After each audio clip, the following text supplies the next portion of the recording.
Hello students, हमारा आज का जो टॉपिक हैगा वो है इंश्योरेंस बीमा। हम लास्ट वीडियो में बैंक वाले पॉइंट क्लियर कर चुके थे, ठीक है ना। बैंक के टाइप्स, डिजिटल पेमेंट, ठीक है, सारे पॉइंट हमारे क्लियर हो गए थे। आज का जो टॉपिक है हमारा वो है इंश्योरेंस। मानव जीवन को सदैव अपने जीवन एवं संपत्ति के संबंध में भय एवं जोखिम बना रहता है। जोखिम जीवन के प्रत्येक हिस्से में हर समय विद्यमान रहती है। जोखिम की तीव्रता बदलती रहती है, किंतु जोखिम कभी समाप्त नहीं होता है। मनुष्य इन जोखिमों से अपने आप को सुरक्षित करने के लिए कई रास्ते निकालते हैं। इन्हें ही बीमा में से एक रास्ता बीमा हैगा।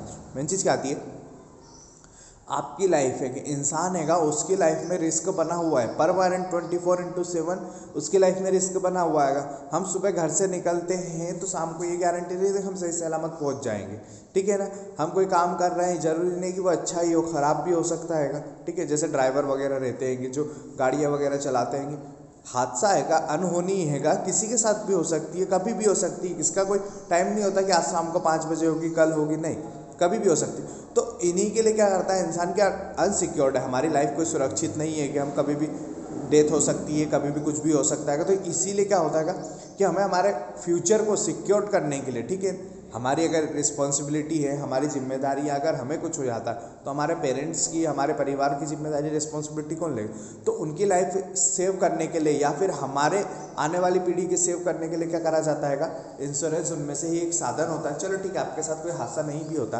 बट आप कमाने लायक हो, ठीक है ना। आपकी एज है, आप कमा सकते होगे। कितने साल तक कमाओगे? 40, 45, 50 साल तक। उसके बाद आपके हाथ पर काम नहीं करेंगे, उसके बाद भी आप काम करने जाओगे क्या डेली पे? नहीं होता है। तो अगर इंश्योरेंस उसी का एक साधन होता है कि भैया उस समय आपको पैसा मिल जाएगा। तो हम यहाँ पढ़ते हैं, विभिन्न प्रकार की जोखिमों से बीमा के द्वारा बचा जा सकता है। आप अपनी रिस्क, किसी भी तरह की जो रिस्क होती है कि जोखिम होते हैं, उनसे आप बच सकते हैं। मनुष्य अपने जीवन का बीमा करवाकर अपने परिवार की आर्थिक सुरक्षा करके अपने भविष्य सुखमय बना सकते हैं। अपनी वृद्धावस्था, बच्चों की पढ़ाई, विवाह एवं भरण पोषण के लिए धन की व्यवस्था कर सकते हैं। अब बीमा के बारे में सभी को ये चीज़ें पता ही होगी। आप छोटे बच्चे तो हो नहीं कि आपको बीमा पूरा एक्सप्लेन करूँ, ठीक है ना। इंश्योरेंस पूरा एक्सप्लेन करने की जरूरत ही नहीं, क्योंकि आप लोग सभी जानते हैं कि इंश्योरेंस होता क्या है। बीमा मनुष्य की संपत्ति का अग्नि द्वारा नष्ट होने से हुई हानि की, जलमग्न होने, बाढ़ एवं प्राकृतिक प्रकोप से होने वाली हानियों की, यातायात की दुर्घटना में होने वाली हानियों की तथा अन्य प्रकार से होने वाली हानियों की आर्थिक सुरक्षा करता है। इसलिए हानियों के कारण कई प्रकार के बीमा प्रचलित होते हैं। अब क्या रहता है, जितने ज़्यादा रिस्क होते हैं, जितने ज़्यादा टेंशन रहती है, उतनी ज़्यादा बीमा इंश्योरेंस की पॉलिसी निकलती जाती है, ठीक है ना। जैसे जैसे हादसे बढ़ते जाते हैं वैसे वैसे बीमा पॉलिसी निकलती जाती। जैसे एक नॉर्मल मनुष्य का जो हैगा, उसकी लाइफ में उसकी मृत्यु, ठीक है ना, डेथ, ये फिक्स हैगी। तो इंसान का सबसे बड़ा डर हैगा कि आज नहीं कल, कल नहीं परसों, कभी मेरे साथ में हादसा हो सकता है, मेरी डेथ हो सकती है, ठीक है ना। तो ये एक सबसे बड़ा, अब उसके ऊपर जिम्मेदारी है, रिस्पॉन्सिबिलिटी, तो उसको कवर करने के लिए वो इंश्योरेंस करवाएगा, ठीक है। ये हो गया जीवन बीमा। नेक्स्ट आ जाते हैं, अगर नाम पढ़ते हैं तो अग्नि बीमा। नॉर्मली बात है, जिस लकड़ी का कारखाना हैगा, लकड़ी का काम हो रहा है, फोम का काम हो रहा है, रुई का काम हो रहा है, तो यहाँ पर गलती से भी आग लगने के चांसेस ज़्यादा रहते हैं। जैसे कपड़े का काम हैगा, आग लगने के चांस, गलती से अगर किसी ने जरा सी एक माचिस की तीली भी डल रख दी है तो आग पकड़ लेगी। रुई का काम आप लोगों ने देखा ही होगा, रुई को, ठीक है, अगर उसको गलती से भी थोड़ी सी हीट बताते तो आग पकड़ लेता है, ठीक है। तो इसके लिए कौन सा हो गया, अग्नि बीमा हो गया। नेक्स्ट आता है सामुद्रिक बीमा, मतलब समुद्र के अंदर का बीमा। अब ये क्या होता है, शिप वगैरह रहते हैं, जहाज रहते हैं, माल आता है जाता हैगा, ठीक है। अब इनके साथ भैया मौसम हैगा, कभी भी चेंज हो सकता है, क्लाइमेट हैगा, कभी भी चेंज हो सकता है, कभी भी आंधी तूफान आ सकते हैं, ठीक है ना। तो भैया अगर आप शिप लेकर गए और तूफान आ गया और आपकी बोट पलट गई या कुछ हादसा हो जाता है, आपके पास जो माल रखा हैगा वो बोट पलट गई, खराब हो गया, तो क्या करोगे आप? तो इसके लिए सामुद्रिक बीमा हो। सामाजिक बीमा, इसी तरह के सारे बीमे इसमें दे रखे। अब नेक्स्ट जो हम इसका पॉइंट पढ़ेंगे, प्रकृति या विशेषताएं, nature of characteristic of insurance. बीमा एक अनुबंध है, इंश्योरेंस इज अ कॉन्ट्रैक्ट, ठीक है ना। जो बीमा रहता है एक कॉन्ट्रैक्ट रहता हैगा। बीमा एक विशिष्ट प्रकार का अनुबंध है। बीमा अनुबंध में एक वैध अनुबंध के सभी आवश्यक तत्व विद्यमान होते हैं, ठीक है। जब भी आप इंश्योरेंस करवाते हो तो एक कॉन्ट्रैक्ट ही पेपर साइन होता है, एक फॉर्म होता है, उसमें नाम, पता, आपकी पूरी डिटेल, कब क्या, कितना पैसा भरना है, कैसे भरना, वो कब कितना मिलेगा, सारी चीज़ें उसमें लिखी रहती है और फिर आप साइन करते हो। नेक्स्ट आता है नियत प्रतिफल। एक पक्षकार दूसरे पक्षकार से प्रतिफल के फलस्वरूप कुछ रकम प्राप्त करता है, प्रीमियम प्राप्त करता है, ठीक है ना। अब यहाँ पर एक पक्षकार दूसरे पक्षकार क्षतिपूर्ति के लिए, अब भैया आप सबसे पहले क्या करते हो इंश्योरेंस में, अपनी EMI भरोगे, किस्तें भरोगे, ठीक है। उसके बाद में आपको उसके बदले में क्या मिलेगा, प्रीमियम। क्या आपको किस्तों में भी मिल सकते हैं कि भैया हर 5 साल में आपको इतने पैसे रिटर्न कर दिए जाएंगे, या फिर आपको इकट्ठे दे दिए जाएंगे, या फिर एक्सीडेंट के टाइम पे देंगे, कुछ भी रीज़न हो सकता है, कुछ भी कारण हो सकता है। जोखिम के विरुद्ध सुरक्षा, आपके जितने भी रिस्क होते हैंगे उसके विरुद्ध ही इसकी सुरक्षा के लिए इसका यूज़ किया जाता है। निश्चित धनराशि, यहाँ पर एक फिक्स अमाउंट होता है कि भैया आपने 5 लाख का बीमा करवाया, 10 लाख का बीमा करवाया, 1 करोड़ का बीमा, जितना भी अमाउंट का बीमा करवाओगे उतना ही पैसा आपको मिलता है। पक्षकार, यहाँ पर 2 पक्षकार होते हैं बीमा के अंतर्गत, 2 पक्षकार, एक बीमादाता और एक बीमादार, ठीक है ना। एक बीमा करने वाला और एक बीमा करवाने वाला, क्लियर है। अब आ जाते हैं importance of advantage of insurance. बीमा से व्यावसायिक सुरक्षा। अब बीमा से बिजनेस की सुरक्षा क्या होती है, निश्चित प्रीमियम चुकाने पर बीमा कंपनी व्यावसायिक जोखिम का उत्तरदायित्व अपने ऊपर लेकर व्यावसायिक सुरक्षा प्रदान करती है और भविष्य में विशेष संकट से हानि होने पर बीमित को क्षतिपूर्ति करती है। इसके कारण व्यवसायी बड़ी से बड़ी जोखिम उठाने को तत्पर हो जाता है। अब क्या आता है, जो इंश्योरेंस कंपनियां रहती हैगी वो आपकी रिस्क को कम कर देती हैगी, ठीक है ना। आप कोई काम कर रहे होगे, आपको पता है अगर इसमें नुकसान भी होता है तो हमें इंश्योरेंस मिल जाएगा, तो आप उसको और कर नहीं, बट आपको रिस्क लगी रहती है कि जैसे ट्रक से माल जाता हैगा, ठीक है ना। जैसे बोल सकते हैं आपका कोई रुई वगैरह जा रही है कि, या फिर कॉटन भर के जा रहा है आपके ट्रक में माल में, ठीक है। अब आपको ये बनी हुई है कि अगर पानी गिर गया तो आपका माल ख़राब हो जाएगा, ठीक है ना। अब पानी गिर गया, आपका माल ख़राब हो जाएगा, तो आप ट्रक ही नहीं पहुँचा रहे हो, बारिश के पूरे 4 महीने आप अंदर बैठे होगे, ठीक है, ये रिस्क है। बट आपने इंश्योरेंस करवा दिया तो आप ये होगा कि 4 महीने जाने दो, अगर ख़राब होगा, बारिश हो गई तो हमने तो इंश्योरेंस करवा लिया है, हमें पैसे मिल जाएंगे, चलने दो हमारे ट्रक को, ठीक है। अभी पानी गिरना, बारिश होना, ये कोई वो तो है नहीं किसी के इंसान के हाथ में कि कभी भी हो जाए या फिर हमने चालू कर दी हो जाए, नहीं, ठीक है ना। ये प्रकृति नेचुरल हैगा, होना नहीं होना ये ऊपर भगवान के हाथ में रहता है, ठीक है। नेक्स्ट आता है सुरक्षा एवं विनियोग तत्व। जो जीवन बीमा रहते हैं आपको एक सिक्योरिटी भी प्रोवाइड करते हैं, और दूसरी चीज़ रहती है आपको इन्वेस्टमेंट, विनियोग भी करवाते हैं। आप हर महीने, हर 3 महीने, 6 महीने, साल भर में जो भी पैसा दोगे बीमा, आपको एक रिजल्ट के रूप में लास्ट में वो पैसा बढ़कर ही मिलता है। जिससे अगर आप बोलते हैं कि हमने 5 साल तक पैसे भरे हैंगे इंश्योरेंस के, ठीक है, 5 साल 10 साल तक आपने हर महीने 500 रुपये भरे हैंगे, आपके पैसे जमा होते हैं कम से कम 2-2.5 लाख रुपए जमा होंगे, तो आपको रिटर्न में अगर 4 लाख रुपए भी मिलते हैं तो आपका ये ब्याज हो गया, ठीक है ना। आपका एक्स्ट्रा अमाउंट क्या हो गया, आपके लिए ब्याज हो गया, इंटरेस्ट हो गया। तो आपने जो इन्वेस्टमेंट करा, आपने जो पैसा लगाया, उसके प्रतिफल आपको ब्याज के रूप में भी मिल सकता है। आप दोनों चीज़, आप सिक्योरिटी के तौर पर भी इंश्योरेंस का यूज़ कर सकते होगे और इन्वेस्टमेंट के तौर पर भी इंश्योरेंस का यूज़ कर सकते हो। नेक्स्ट आता है बचत को प्रोत्साहन। आप अपने फोकट के खर्चे करके, फालतू के खर्चे निकाल कर आप बीमा करवा लेते हो, तो ये क्या होता है, बचत हो जाती है, आपकी सेविंग हो जाती है कि हर महीने मेरे को इतने देना और 15 साल बाद मुझे इतना पैसा मिलेगा, ठीक है। हर महीने में 500 रुपये जमा करूँगा तो 15 साल बाद मुझे 10 लाख रुपए मिलेंगे। तो ये आपके लिए सिक्योरिटी वाला भी कारण हो गया और आपकी सेविंग भी होगी कि हर अभी से 500 रुपये जमा करने पर मुझे आने वाले टाइम पर 15 से 20 लाख रुपये मिल जाएंगे। नेक्स्ट आता है बीमाकर्ता को लाभ। बीमाकर्ता कई व्यक्तियों की जोखिम लेकर विशेष संकट या दुर्घटना से होने वाली हानि की क्षतिपूर्ति करता है। वह अनेक व्यक्तियों से प्राप्त शुल्क में से हुई हानि की क्षतिपूर्ति कर देता है। इस कार्य से उससे आय प्राप्त हो जाती हैगी। अब बीमाकर्ता, जो बीमा करने वाले रहते हैं, एजेंट बोलते हैं, बीमाकर्ता कई व्यक्ति की जोखिम लेकर विशेष संकट या दुर्घटना से होने वाली हानि की क्षतिपूर्ति करते हैं। क्लियर है, लिखा हुआ उसमें। नेक्स्ट आया था बीमाकर्ता की साख में वृद्धि। जिस व्यक्ति का जीवन बीमा होता है या जिस व्यवसाय की संपत्ति का बीमा होता है उसकी साख में वृद्धि हो जाती है, क्योंकि उसकी संपत्ति पर जोखिम कम हो जाने से उसे गिरवी रखकर आसानी से ऋण प्राप्त कर सकता है। ऋणदाता को ऋण देने में तनिक भी संकोच नहीं होता है।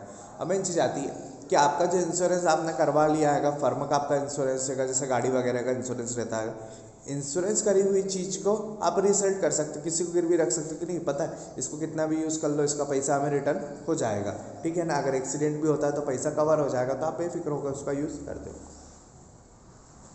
अब नेक्स्ट आ जाते हैं फंडामेंटल्स प्रिंसिपल ऑफ इंश्योरेंस। यहाँ पर 2 प्रिंसिपल दिए, प्रिंसिपल ऑफ कोऑपरेशन और प्रिंसिपल ऑफ प्रोबेबिलिटी। पहला दिया है प्रिंसिपल ऑफ कोऑपरेशन। बीमा सहकारिता आधारित एक व्यवस्था है। अनेक विद्वानों की परिभाषा पूर्णतः इसी सिद्धांत पर आधारित हैगी, ठीक है। बीमा सहकारिता आधारित एक व्यवस्था है कि एक प्रोसेस है कि ठीक है। श्री डिंसेडेल ने कहा है कि बीमा के अंतर्गत कुछ व्यक्तियों की हानि बहुत से व्यक्तियों में बांट दी जाती है कि क्या कर दिया जाता है, कुछ व्यक्तियों की जो नुकसान होता है उसको क्या कर दिया जाता है, बहुत सारे लोगों में बांट दी जाती है। बीमा व्यापक आधार पर जोखिमों का सामूहिक वितरण करता है। यह बीमा का प्रमुख कार्य है। बीमा में पूर्णतः सहकारी सिद्धांत का पालन किया जाता है। प्राचीन काल से आज तक बीमा की व्यवस्था इसी सिद्धांत पर की जाती है। बीमा सहकारिता के बिना हो ही नहीं सकता। बीमा की सफलता पूर्णतः इसी सिद्धांत पर आधारित है। अब यहाँ दिया है सहकारिता, कॉर्पोरेशन, मतलब जो बीमा होता है, इंश्योरेंस होता है, वो किसी एक व्यक्ति के पर्पस पे नहीं चला जाता। ये सहकारिता का भाव रखता है, कॉर्पोरेशन का भाव रखता है कि भैया सभी लोगों को मिलकर ये चीज़ करनी है, ठीक है ना।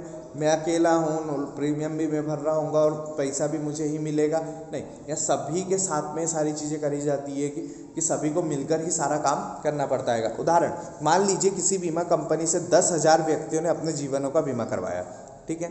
हम LIC का एग्जांपल ले रहे हैं। LIC में 10,000 लोगों ने अपनी लाइफ इंश्योरेंस पॉलिसी करवाई है। इसका असर हुआ कि 10,000 बीमा करवाने वालों का एक समुदाय हो गया, एक पूरा क्या हो गया, इनका सहकारिता, एक कॉर्पोरेशन बन गई है, ठीक है ना, एक समुदाय ग्रुप बन गया। इनके द्वारा दी गई प्रीमियम से बीमा कंपनी एक सामूहिक बीमा कोष का निर्माण करती है। अब क्या करेगी बीमा जो कंपनी है, इतने लोग जितने 10,000 इकट्ठा हुए, इन सबका एक ग्रुप बना दिया गया है और इन्हीं से एक बीमा फंड बना दिया।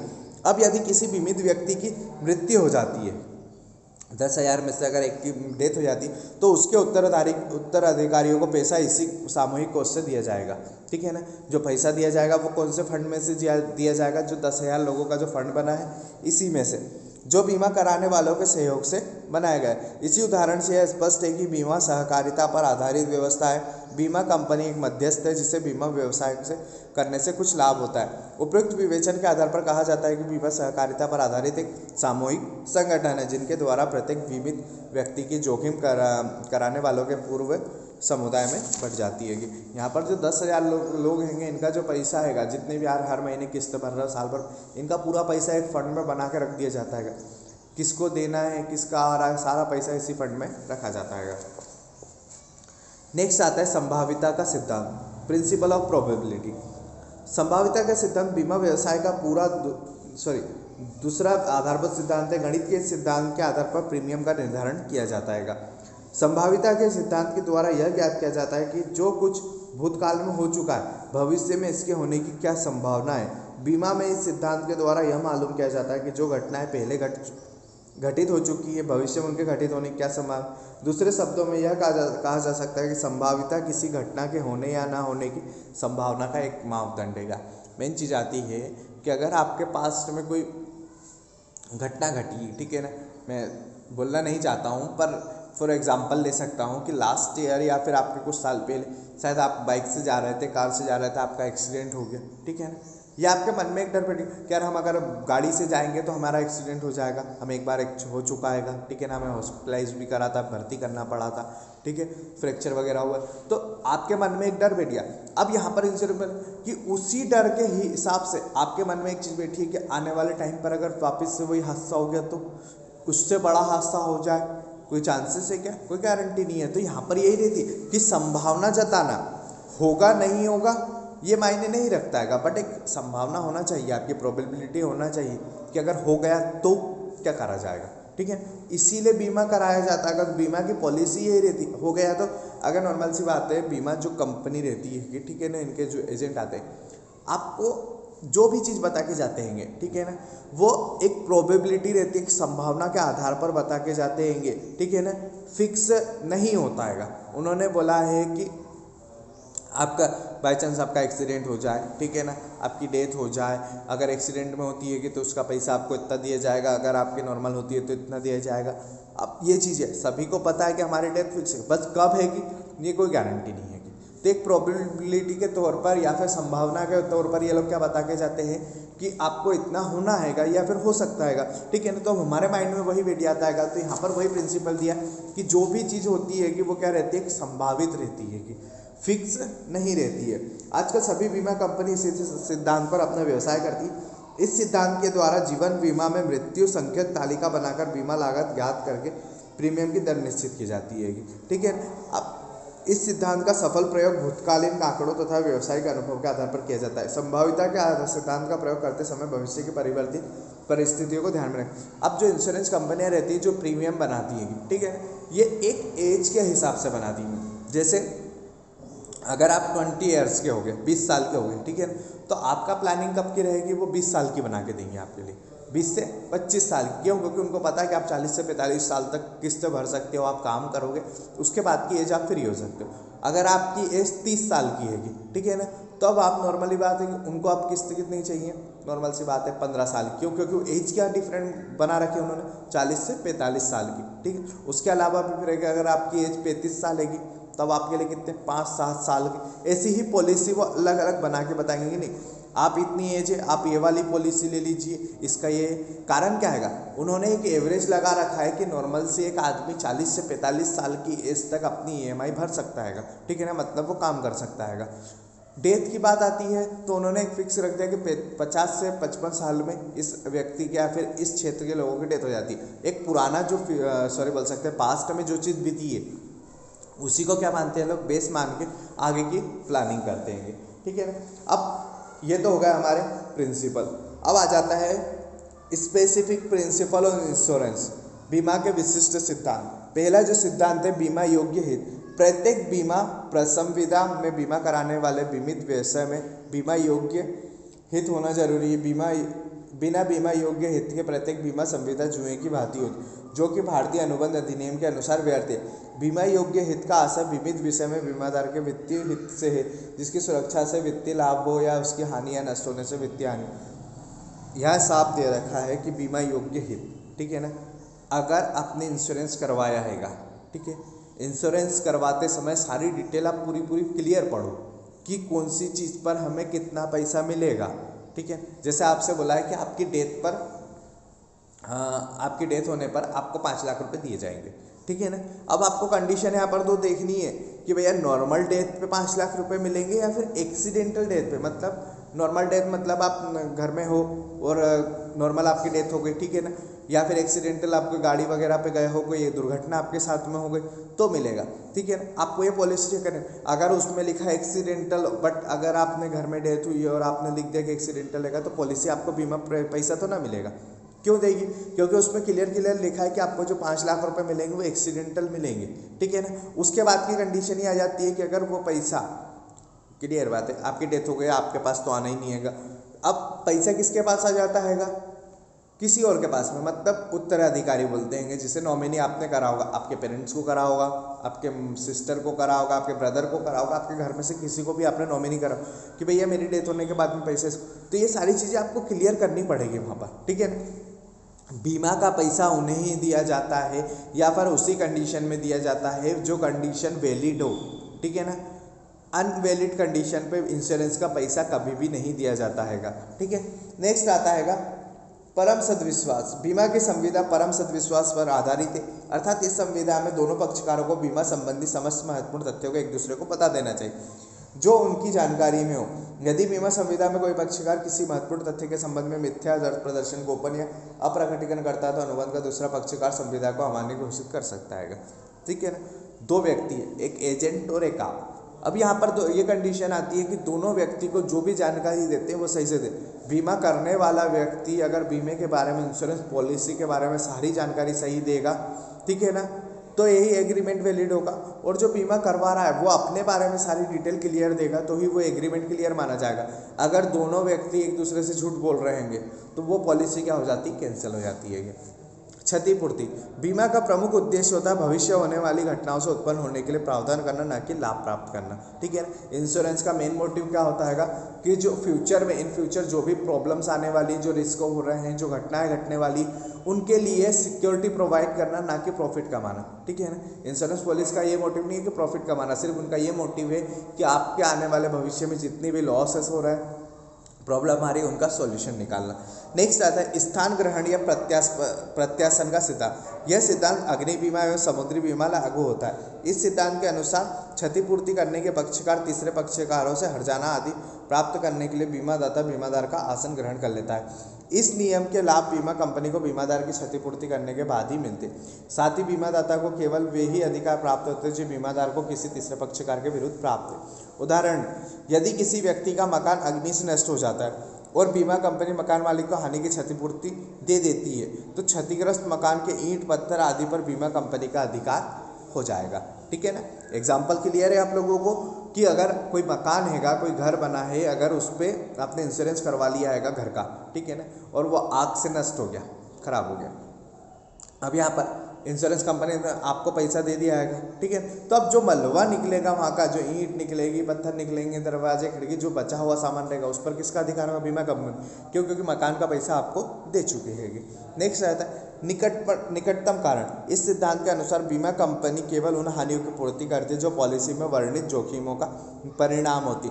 जब हानि 2 या 2 से अधिक कारणों से होती है तो हानि की पूर्ति तभी होगी जबकि वह निकटतम कारण से हुई हो। ठीक है।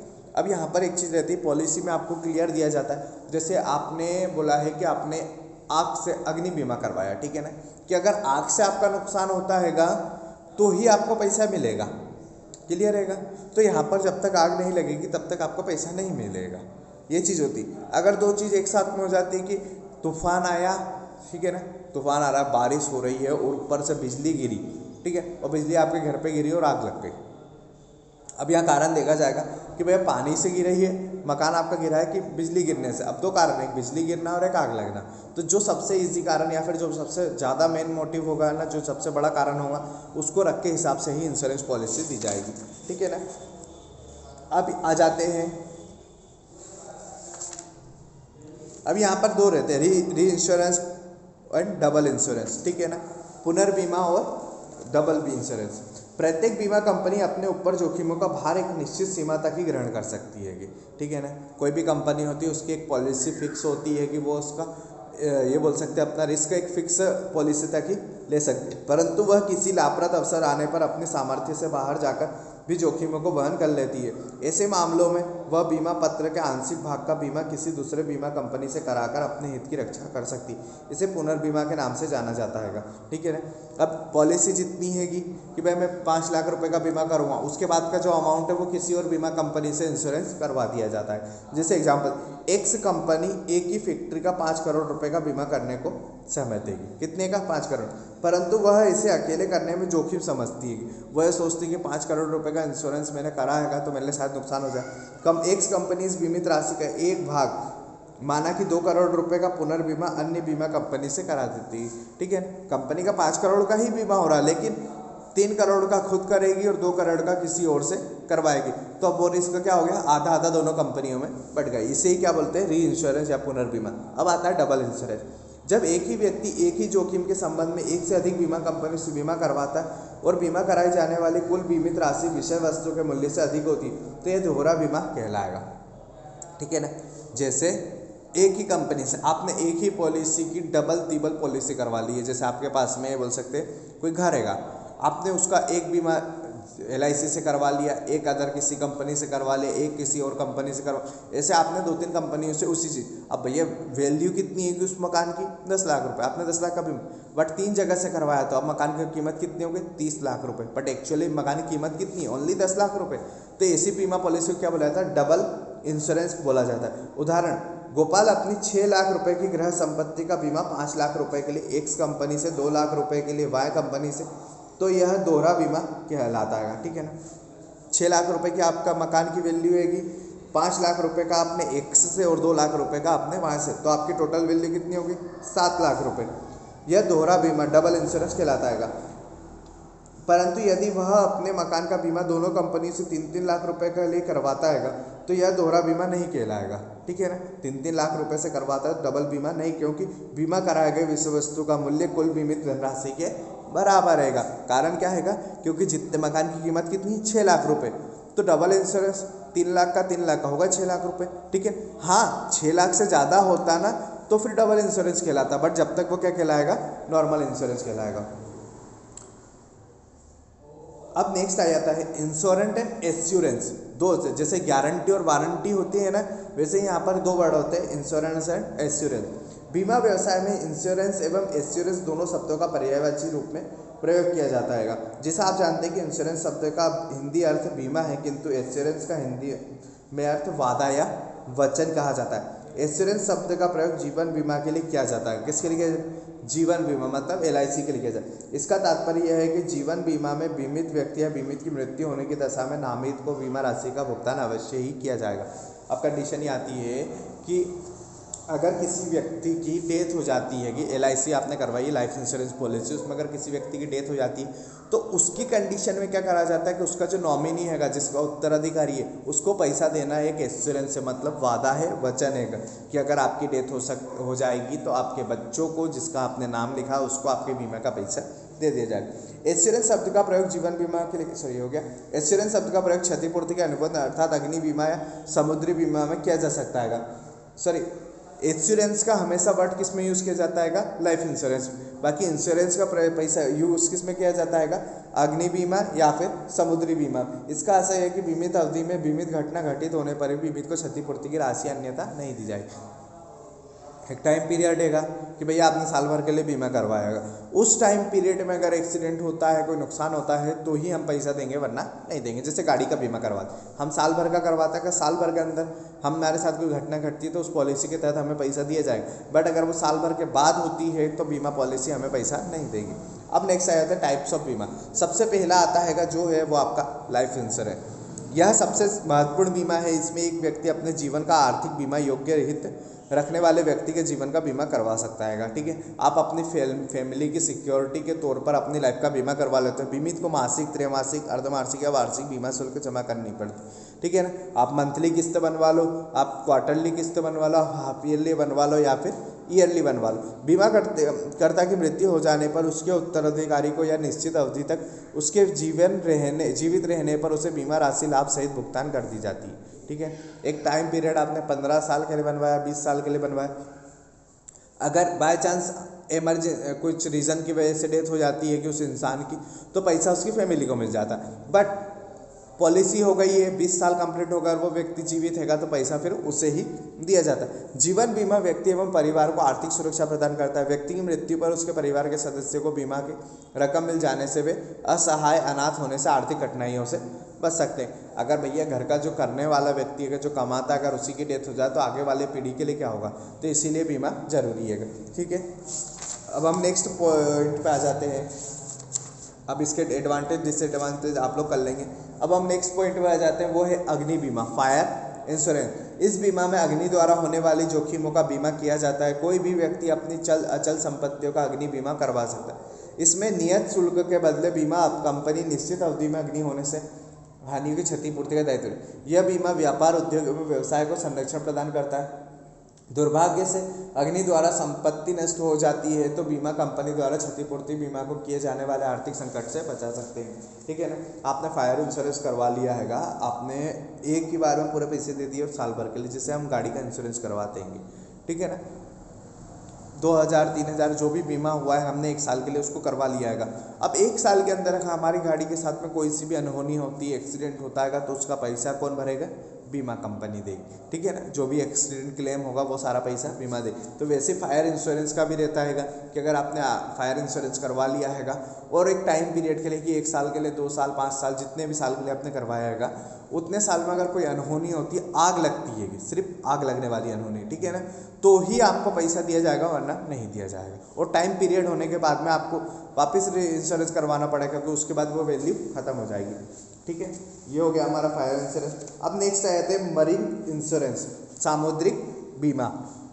समुद्री यात्री अनेक जोखिमों से भरी रहती है कि किसी भी क्षण जहाज भीषण तूफानों में फंसकर डूब जा सकता है या चट्टान से टकराकर चूर चूर हो सकता है। उसे समुद्री डाकू लूट सकते हैं या फिर उसे शत्रु देश नष्ट कर सकते हैं। ऐसी स्थिति में जहाज के मालिक व माल के स्वामी को भारी हानि उठानी पड़ती है। ऐसे संकटों से होने वाली हानियों का बीमा इससे किया जाता है कि सामुद्रिक व्यापार के उक्त जोखिमों का उत्तरदायित्व बीमा कंपनियां लेकर उसे जोखिम रहित बना सकती।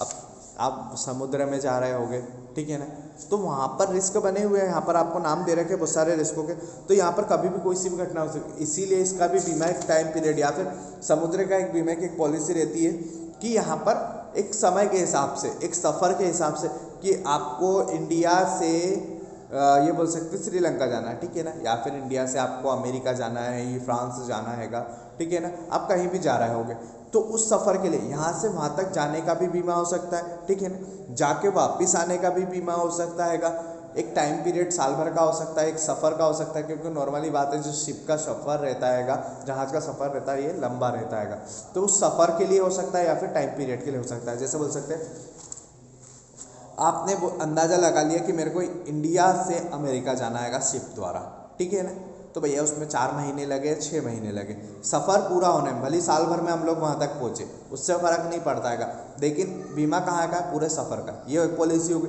दूसरी हो जाती है आपको 3 महीने का बीमा करवा लिया आपने, ठीक है ना, कि 3 महीने में जहाज़ के साथ कुछ भी होगा उसका पैसा, बट आपको वहाँ तक पहुँचने में 4 महीने लग गए, 1 महीना लगता पहुँचेंगे, तो बीमा 3 महीने का था, आप आधे समुद्र में ख़त्म हो गए 3 महीने बाद, तो आपका इंश्योरेंस वहीं ख़त्म हो जाएगा, उसके आगे वाले सफ़र से उन्हें फ़र्क नहीं पड़ता है, ठीक है ना। अब 3 इंश्योरेंस यहाँ पर subject matter of marine insurance, समुद्री जहाज़ के 3 होते हैं। पहला होता है जहाज़ बीमा, जहाज को सामुद्रिक जोखिमों से बचाने के उद्देश्य से जहाज का बीमा कराया जाता है, क्योंकि जहाज भी एक मूल्यवान संपत्ति है कि जहाज शब्द के अंतर्गत उसकी सामग्री, मशीनरी, रसद, स्टोर अर्थात फिटिंग आदि सम्मिलित। जहाज का बीमा अधिकांशतः अल्प अवधि के लिए किया जाता है, ठीक है ना। जो जहाज बीमा होता है, शिप का जो इंश्योरेंस किया जाता है, क्योंकि नॉर्मली बात है कि 2-5-10 हज़ार रुपये की संपत्ति है ही नहीं, बड़े बड़े जहाज लाखों करोड़ों रुपये के एसेट्स है वो हमारे, ठीक है, तो इनका भी इंश्योरेंस कंपलसरी होता है, ज़रूरी होता है। बाकी आपकी इच्छा हो आप करवाना चाहो या नहीं। नेक्स्ट आता है माल का बीमा, आप माल पहुंचा रहे हो, एक देश से दूसरे देश में माल पहुंचा रहे होगा तो माल का बीमा अलग हो गया, ठीक है ना। यहाँ पर सिर्फ माल का क्लेम मिलेगा, अगर आपने जहाज़ का बीमा करवाया तो जहाज़ का क्लेम मिलेगा, और माल का बीमा करवाया तो आपको माल का क्लेम मिलेगा। नेक्स्ट आता है भाड़ा बीमा, समुद्री जोखिमों द्वारा कभी कभी किराए का भी नुकसान होता है। समुद्री व्यापार में भाड़ा चुकाने के 2 ढंग होते हैं। प्रथम, भाड़ा प्रारंभ में ही पेशगी के रूप में ले लिया जाता है, मतलब एडवांस ले लिया, तथा नियत स्थान पर पहुंचने पर भी चुकाया जा सकता है, या फिर जगह पर पहुंचने पर भी चुका दिया जाता है। पहली दशा में माल के नुकसान के साथ साथ भाड़े का नुकसान होता है। दूसरी दशा में यदि माल गंतव्य स्थान पर न पहुंचाया जा सके तब जहाज कंपनी के भाड़े की हानि हो सकती है। अब क्या होता है, अब आप यहाँ से जहाज़ लेके पहुँचो, शिप में माल भर के लेके पहुँचो, बाई चांस वो माल वहाँ नहीं पहुँच पाया, ठीक है ना, लुटेरे लूट के लेकर, ठीक है ना, या फिर किसी कारण से माल ख़राब हो गया, उन लोगों ने लेने से मना कर दिया, तो अब आपको भाड़ा कौन देगा, आप तो गए हो यहाँ से वहाँ तक, ठीक है ना, तो इसका भी इंश्योरेंस होता है। अब इसी के साथ इंश्योरेंस वाला पॉइंट खत्म होता है, ठीक है ना। आपको इसके बाद जो भी डिटेल दे रखी है, इसमें डिफरेंस दे रखा है, एडवांटेज वगैरह, तो आप क्लियर कर लीजिएगा। Thank you.